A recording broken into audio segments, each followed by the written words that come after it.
Welcome to the Growth, Grace, and Prosperity Podcast. Join Stewart Heath for down-to-earth conversations with top professionals, entrepreneurs, and leaders who have a story to tell. Let's get rolling. Hello, everyone. I'm Stewart Heath, your host of the Growth, Grace, and Prosperity Podcast. Thanks for viewing another episode, and we're blessed to have Mark Binkley here. He's had a very interesting, long career, and very unlike most people and most entrepreneurs, he's pretty much done the same thing for a very long time, and we're here to get his story today. Can't wait to get the insights and nuggets of wisdom that he can share with us. And Mark, thank you so much for being here. You're welcome. Thank you for the invitation. Yes, sir. As I say, anybody that's got the term owner or some sort of a C-level position in their title, they don't have a lot of time. So we appreciate you sharing yours. So time gets scarce. It does, really, especially this time of year. Absolutely. Yeah. Here we are, less than a week before Christmas, and I think tomorrow is really the last working day of the year for most people. So, all right, Mark, when you think back over your career, are there moments that you would say was a game changer that brought you to where you are today? Oh, I'd definitely say so. I think the best example I can give was a fellow pharmacist that I knew came to visit me one day and said, I know you like to make things. Have you ever considered compounding as a full career? And of course, my answer was basically, well, no, I've never really considered it. But he was a mentor, and from that point on, we took a tangent at that point, and we started being very proactive with my pharmacy practice. We already had a small apothecary. We did traditional business with blood pressure pills, antibiotics, and so forth, and a little small front end store in a very busy suburban area. But when he proposed that, it was a game changer, because we began to look at things totally different. We began to think about, how we could help patients that could not get help from the existing list of medications that are produced by the pharmaceutical manufacturers. So we could alter medications. We could change things from liquid to tablet or capsule in that case, or we could do it the other way around. Make a liquid form out of a tablet. We could add ingredients to it if we needed to, change the color, change the preservative, make things gluten-free, which has got to be a lot more of a concern in the past 15 to 20 years. So we could pretty much have, total control over what we wanted to do with that product, all based upon what the prescriber would say that they needed. In most cases, the prescriber would just say, I need the patient to have this drug at this rate. You do the rest, formulate that.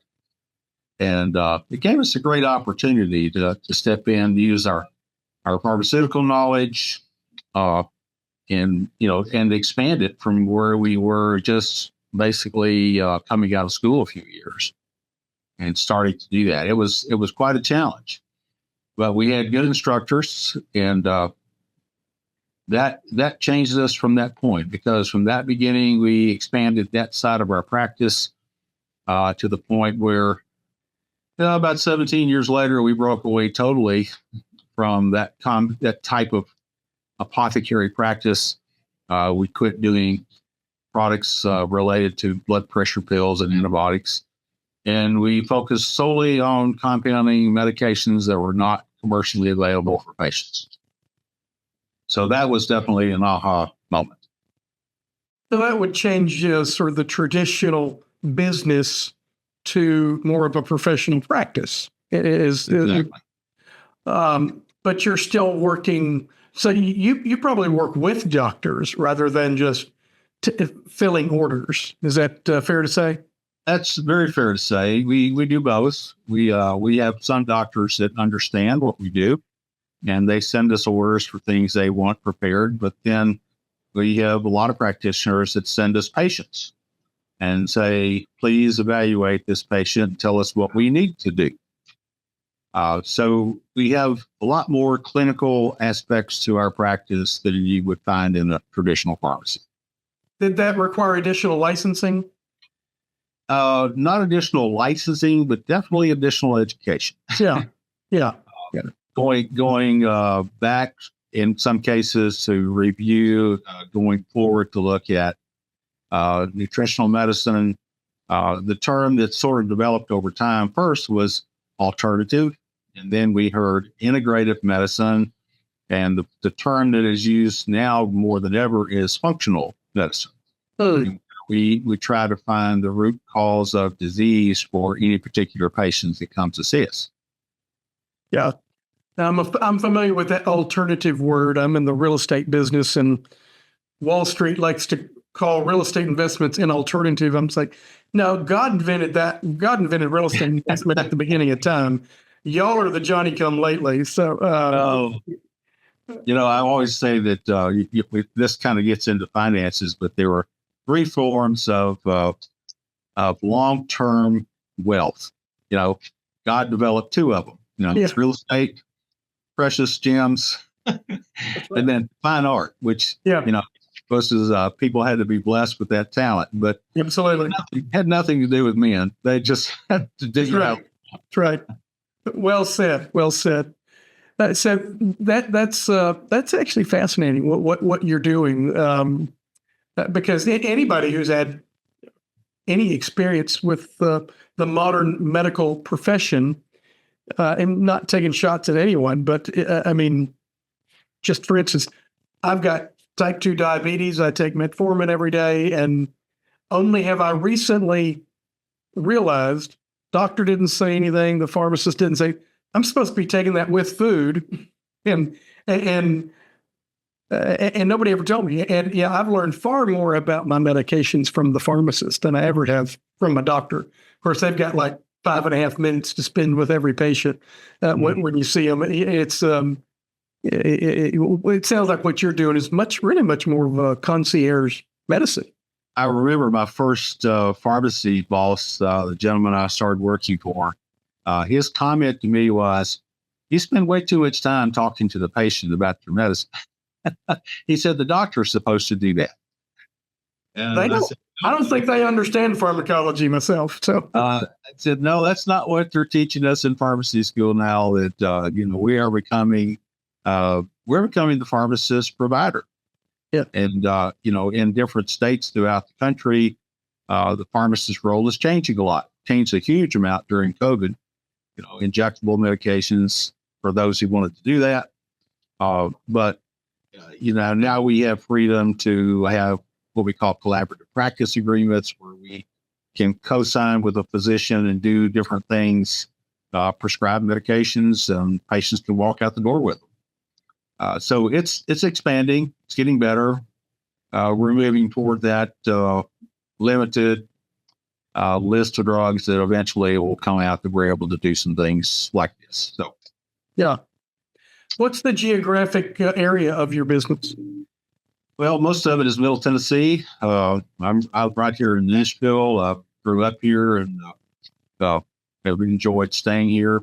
But we reach out to as far as 7 other states that we do some work. We're licensed in other states as well.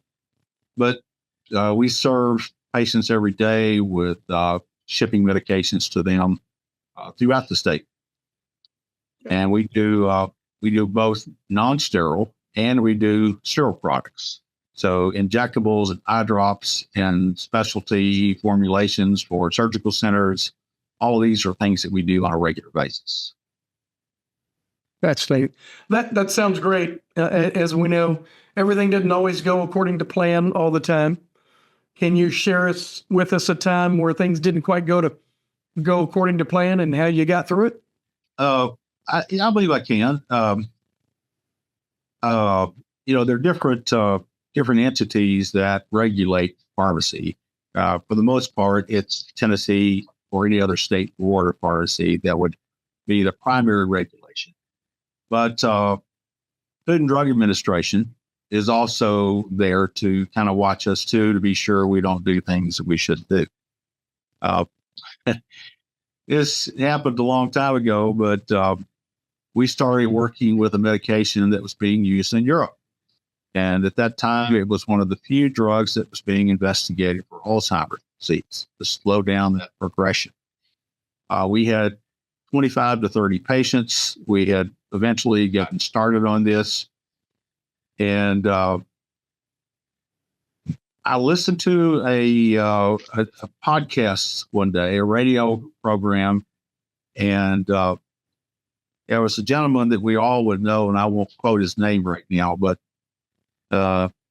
he used to say, and that's the rest of the story. Yeah.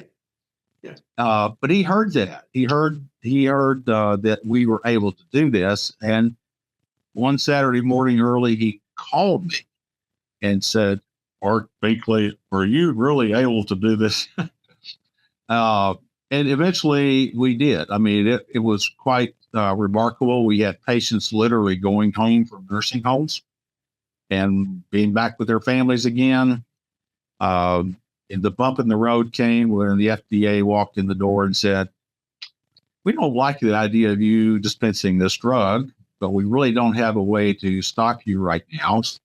But then they conveniently had a study that came out that said it could change liver function. Well, we knew that about the drug. It wasn't anything new, but they required us to stop our dispensing.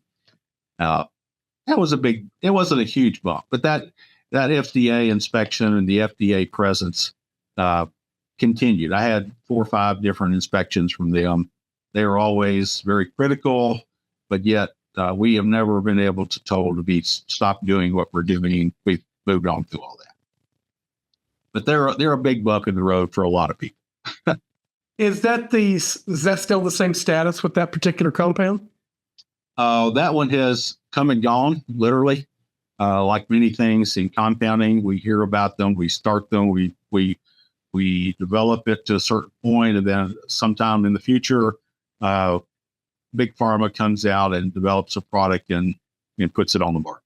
Gotcha. Go on to something else. So, okay.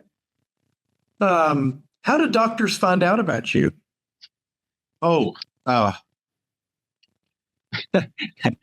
At first, I think it was my negative reputation. It was that guy that always tells patients that things we don't want them to know. But we took that approach. We actually decided that instead of trying to go to the doctors, we would go to the patients. So we consider that both doctors and patients are our clients, if you will. Sure. And so we began to hold seminars and talk about the things that we did and development of therapies.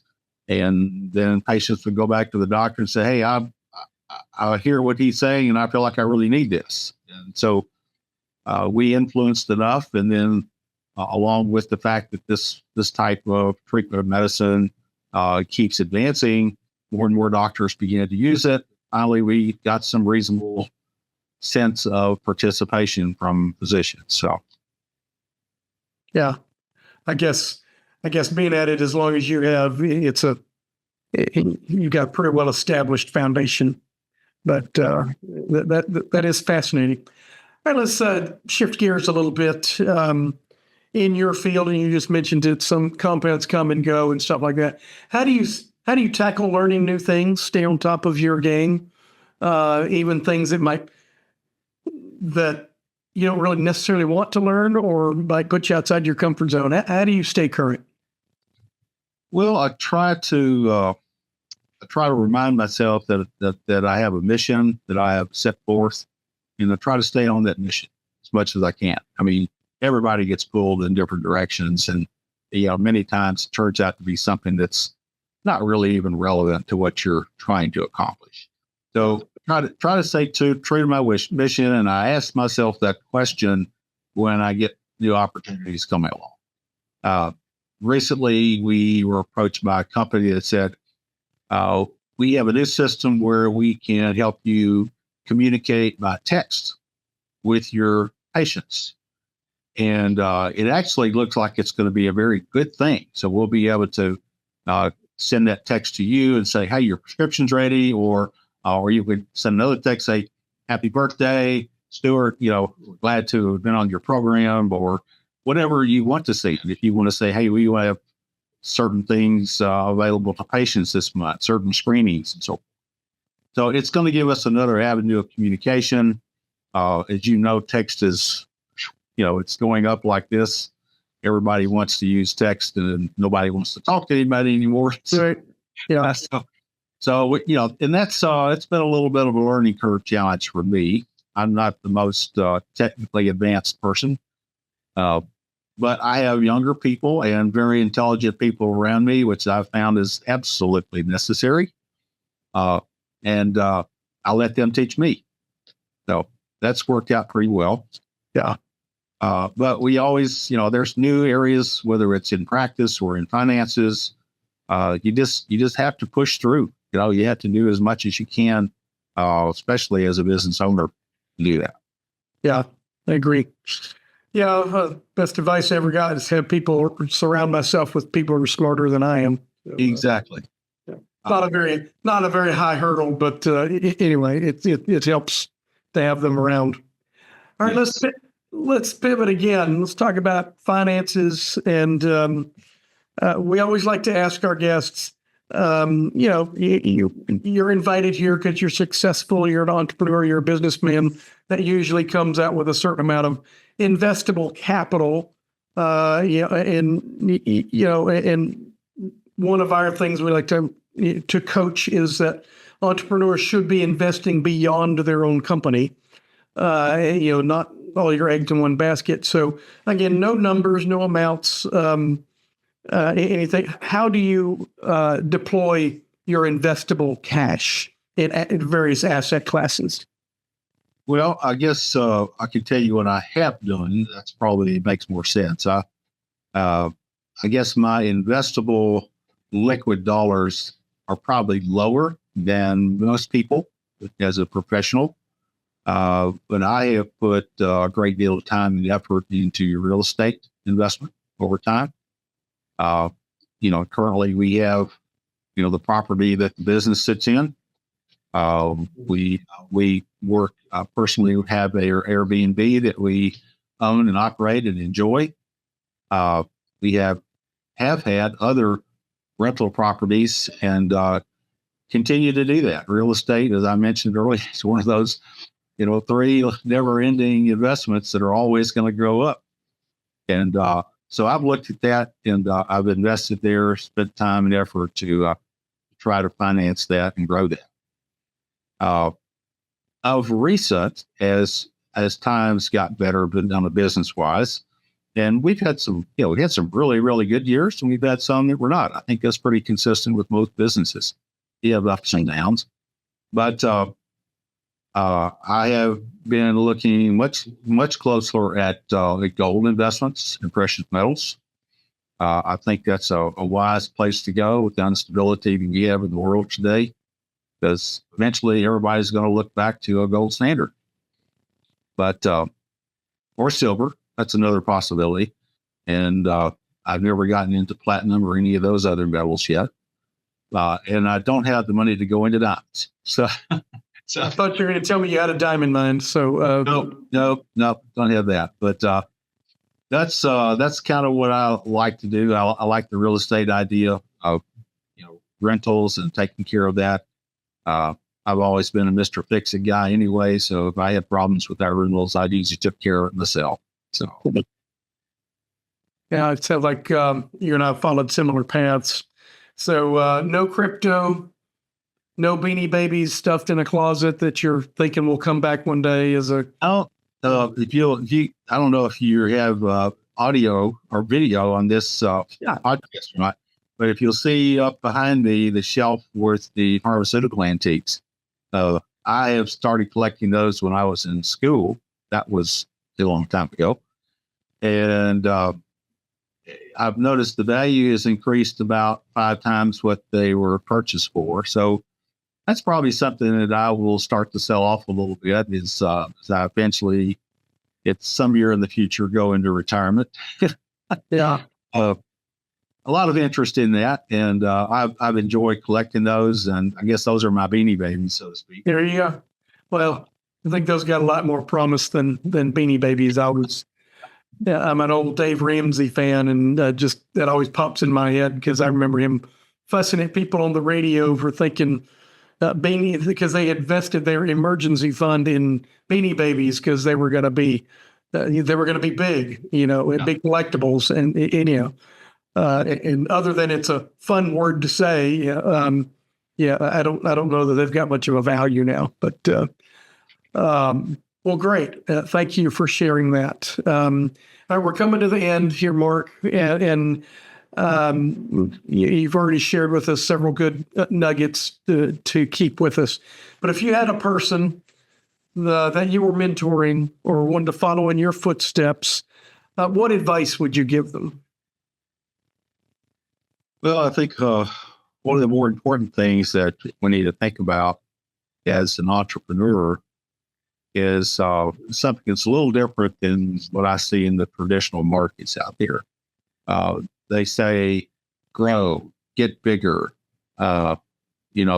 slash your prices, get your volume up. In our case, it's like number of prescriptions per day. That seems to be the target.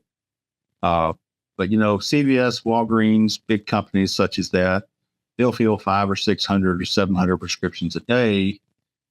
They may make $1 a piece on some of those, more if they do good purchasing and so forth. I have just the opposite view. I look at margins. I think margins are probably the most important issue that we need to face in terms of practitioners or pharmacies or even just business owners. If your margins are not there, your business is not going to be sustainable. Right. And so I've always focused on that. I'd rather fill 5 prescriptions in a day, with really good margins, and I would, fill 50 with poor margins. And so I guess you say that's working smarter, not harder, but it's understanding the power of that. Yeah. So I suppose you're not making any margin on candy and drinks and perfume and stuff like that the CVS and the Walgreens are also doing. It's the prescription that gets them the foot traffic, and so they can sell all the other stuff. So that's right. It just gets them in the door and so forth. But business is not hard, but it's so different than we first started. You could start a pharmacy, and if you were a decent guy, kept your nose clean, worked hard, build up your clientele. Pretty much everybody was on kind of a level playing field. But that is not the case anymore.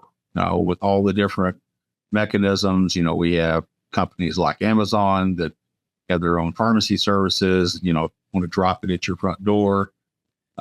So moving into what I moved into, this specialty market of customized medications, doesn't seem to be an AI that's going to take over that. It's going to have trained people to know how to do it and know how to do it well. So I like where I'm at in that niche, and it's worked out well for us. Yeah. I think the more they try to treat us the same, the more there's going to be a need for customization. Exactly. Yeah. I do encourage young people that I think whatever you do, whether you were to pick pharmacy or not, do something where you get licensed. I see in your background there, Stewart, CPA, pharmacist, CPA. Yes, sir. State of Tennessee. I saw that. Yeah. Do something where you're licensed, and you probably never have to worry about finding a job or working in a professional situation. Yeah, I agree. That's good advice. And as a businessman, I like your thoughts on margins. This is a true story. I had a client years ago. not a very good businessman. Great idea guy. And I was working with him and I was showing him, look, at the price you're selling at, you're losing $5 on every unit. He says, but that's okay. I'll make it up on volume. Yeah. No, you won't.